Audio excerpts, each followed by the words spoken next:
O especialista em segurança pública Marcos Duval está em Rio Branco, aqui para participar de um treinamento com policiais militares e civis. O tema do curso, anote aí, é progressão em favelas. E hoje à noite, lá na Secretaria Estadual de Educação, vai ter uma palestra sobre esse assunto, introduzindo aí um pouquinho a temática. Ele é nosso convidado, comentarista do SPTV, aqui da nossa afiliada co-irmã lá em São Paulo. Está aqui no Brasil porque morava nos Estados Unidos, ministrando cursos aí para a SWAT, é instrutor da SWAT. E se você de casa tiver alguma dúvida sobre segurança pública, aproveita que a hora é essa. Boa tarde. Boa tarde, um prazer grande estar aqui no Acre. Falei alguma besteira aí em relação ao seu credenciamento junto à SWAT. Como é que começou todo esse processo? Em 2000, eu fui convidado para trabalhar com a SWAT no treinamento, dando treinamento para eles na área de mobilizações táticas. Foi técnicas que eu criei isso no Espírito Santo. E já tem 12 anos que eu trabalho lá, fiquei nos últimos anos morando. Por questões familiares voltei para o Brasil, mas ainda continuo trabalhando lá. Daqui a 10 dias eu tenho que retornar para dar aula para eles lá. Pega aqui a temática favela, você está em São Paulo hoje fazendo aí essa orientação na televisão, no SPTV, e chega aqui em Rio Branco e as pessoas têm ainda essa noção de favela um pouco deturpada. Em Rio Branco, pelo que você já pôde ver, tem esse conceito de favela como existe lá em São Paulo? O que se tem, quando a gente fala favela, é um adjetivo para se falar em comunidades de baixa renda, locais onde tem um grande número de tráfico, de drogas, locais com são possíveis acessos que a própria polícia militar e civil tem dificuldade de se adentrar. Então, esses locais a gente acaba chamando todos de favela. Não necessariamente é uma estrutura, é um bairro no morro do Rio de Janeiro. Morro, né, não. Todo local que a gente fala que é de baixa renda, onde tem muito crime, muito tráfico, a gente acaba chamando de favela. Então, o curso pode ser chamado de progressões em área de alto risco, né? Áreas de alto risco. Aqui em Rio Branco, por exemplo, tem uma parte que chama preventório, que é uma área de risco, fica às margens do Rio Acre. Eu queria perguntar para você como a comunidade, nesses locais, onde há uma ação tática, porque não tem como avisar, vamos fazer uma ação tática de prontidão aí, atenção comunidade, mas como é que as pessoas podem contribuir com esse trabalho de vocês, aí já falando como agente de segurança? O que a sociedade tem que fazer, a comunidade, é usar o Disque Denúncia. Isso é muito usado lá na região sudeste. É uma ferramenta grande que a comunidade tem para apoiar o trabalho da polícia. Então, muitas informações de muitos presos, muitos traficantes, assassinos, são conseguidos ser presos por conta desse Disque Denúncia. Então, é uma ferramenta muito importante que funciona bastante. Você tem um colega lá no Rio de Janeiro, que é o Pimentel, também comentar lá na Globo. Essa troca de experiências hoje, a atualização constante, isso tem que ser passado para policiais, militares e civis. Quais são as novidades hoje em tática que podem ser transmitidas de uma maneira mais fácil para os policiais? A gente tem hoje aqui, está no Acre, o Coronel Zé Pedro, que a gente chama que é o 01, um dos fundadores do BOP do Rio de Janeiro e um dos criadores da técnica de progressão em favela. Você falou 01, é uma lenda do filme Tropa de Elite.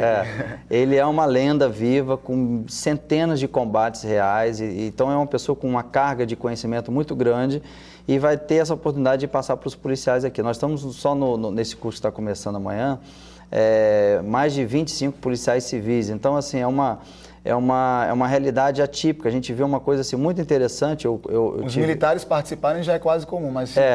Exato. Então, a gente está vendo que a dedicação dos policiais, seja ela civil, militar ou federal, em ter novos conhecimentos. Deixa eu interromper você, porque tem uma participação na linha lá de Chapuri, é o Luigi que está falando com a gente. Boa tarde, Luigi. Boa tarde. Pode fazer a pergunta.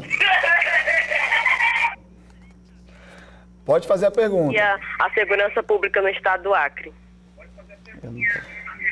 Ele perguntou o seguinte, a sua avaliação sobre a segurança, perguntou sobre a sua avaliação aqui sobre a segurança pública, pelo que você pôde conhecer aqui do estado. O que eu conheci, na verdade, eu estou conhecendo hoje, né? Amanhã, né, que eu estou conhecendo. Mas eu estou vendo com muito otimismo, primeiro, porque a Polícia Civil está investindo no treinamento, com novas estruturas. Eu estou vendo o governo com interesse em dar treinamento, porque muitos governos, eles se preocupam mais nos equipamentos, porque a população vê, do que o próprio treinamento, que a população não vê. Mas os resultados nas ruas são um caos. E eu vi isso aqui no Acre, no governo do Acre e com a chefia da Polícia Civil, a importância de se investir em treinamento. E por isso que nós estamos aqui. Então eu vejo com muito bons olhos e o Acre está à frente de muitos estados do país. Aí fala pra gente um pouquinho dessa experiência de ir para os Estados Unidos e treinar policiais norte-americanos. Você enfrentou preconceito sendo brasileiro? Bastante. Em 2000, quando eu fui dar a minha primeira aula para a SWAT, eu fui convidado pelo chefe de polícia E a primeira equipe da SWAT de Dallas a ter a minha aula, a metade não quis ficar em sala de aula porque disse que não tinham que aprender com um brasileiro e alguém que vem de um país onde só tem floresta. Eles imaginavam isso, que não tinha nem polícia. E com o decorrer da instrução, passaram-se algumas horas, os que ficaram do lado de fora pediram desculpas porque entenderam que realmente eu estava ensinando algo novo e vieram fazer parte da instrução. Mas isso valeu porque eles ficaram com muito arrependimento da postura que eles tiveram perante ao meu país. E isso fez com que a gente tivesse um laço muito grande. Então, até hoje, o meu laço com a SWAT de Dallas é muito forte. Tem há 12 anos que eu trabalho lá para eles e nós somos, é uma irmandade, praticamente. Então, eles... É tanto que está em inglês aí, instructor, né? Está ainda escrito aí. Você de casa, alguma pergunta? Aproveita aqui agora, 3228-1466, para falar sobre segurança pública.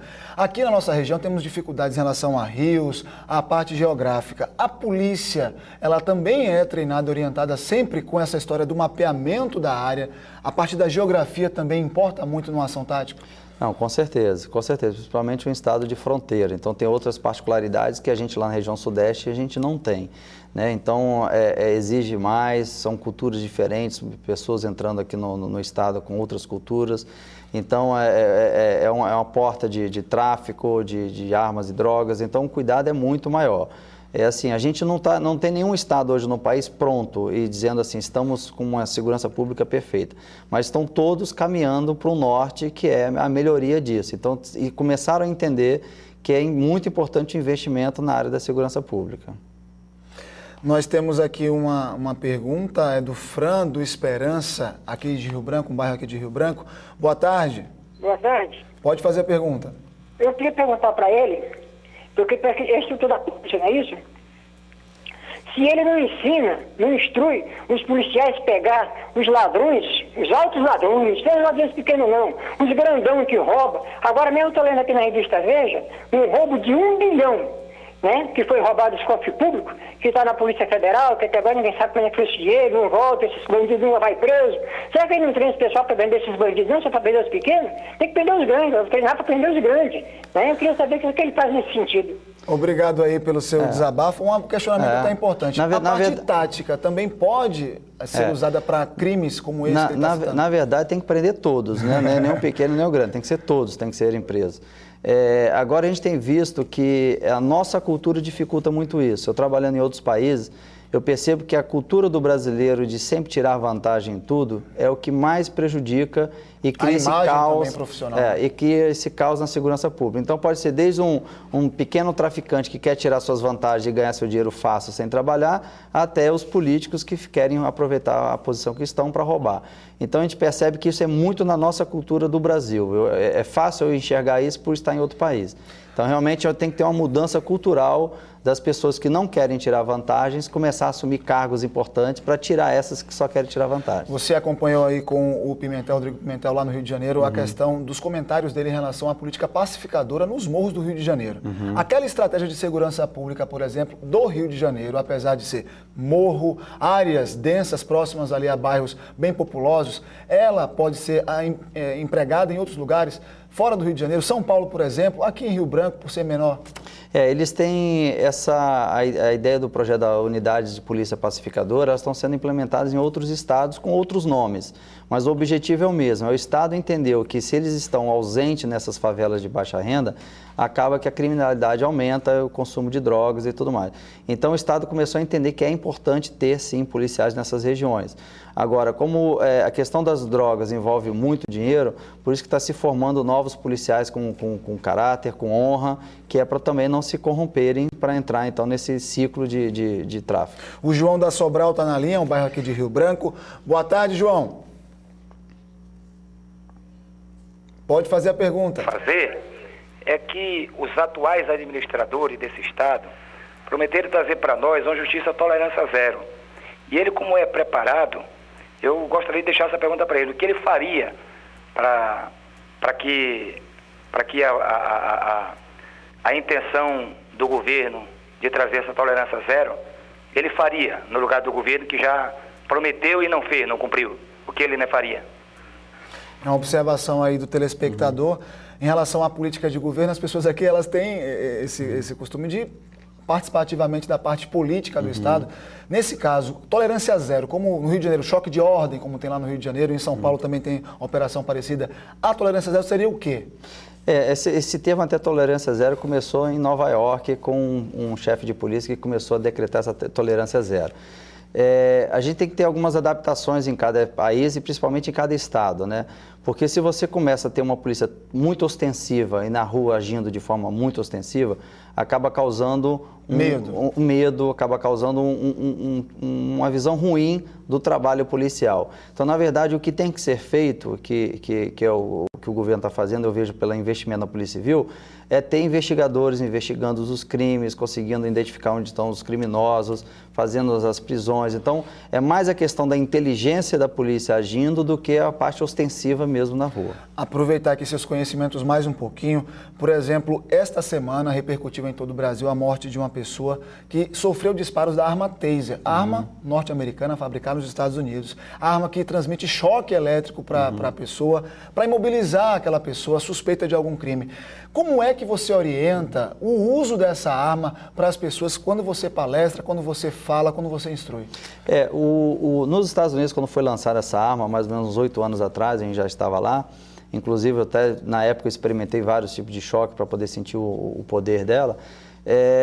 Passaram a usar muito e nesse uso indiscriminado acabaram pessoas morrendo nos Estados Unidos e diminuiu de novo o uso dela. Então, aquele conceito de armas não letais não existe. O que existe hoje em qualquer arma é menos letal. Não existe arma que não seja letal. E a Taser, quando chegou no Brasil, que é uma arma nova no país, ela começou sendo usada também indiscriminadamente. Então, tem pessoas que têm arritmia cardíaca, se ela estiver molhada, se fizer um disparo de spray de pimenta e alguém der o choque, tem possibilidade de pegar fogo, a pessoa pegar fogo. Então, existem vários riscos no uso. Agora, na escala progressiva da força, se você abordar e a pessoa obedecer, você não precisa usar. Mas se ela abordar e não obedecer, você vai tentar imobilizar. Você não vai, se ela está tentando reagir à prisão, aí você vai para esse tipo de arma. Então, existe uma escala para o uso dela. A gente vai agora, sabe para onde? Lá para o interior do estado. Manuel Urbano tem a última participação por telefone. Muito boa tarde. Boa tarde. Com quem eu falo? Com a Ana, de Manuel Urbano. Oi, Ana, pode fazer a pergunta.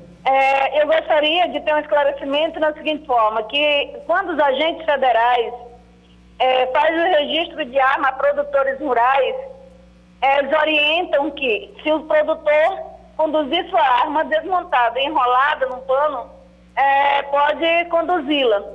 E o que está acontecendo aqui em Manuel Urbano é o seguinte: está tendo muito saqueamento nas colônias, né? Os produtores rurais temem deixar suas armas na colônia e ter a sua arma roubada e o ladrão cometer um crime e ele responder pelo crime, porque ele é o dono do registro da arma.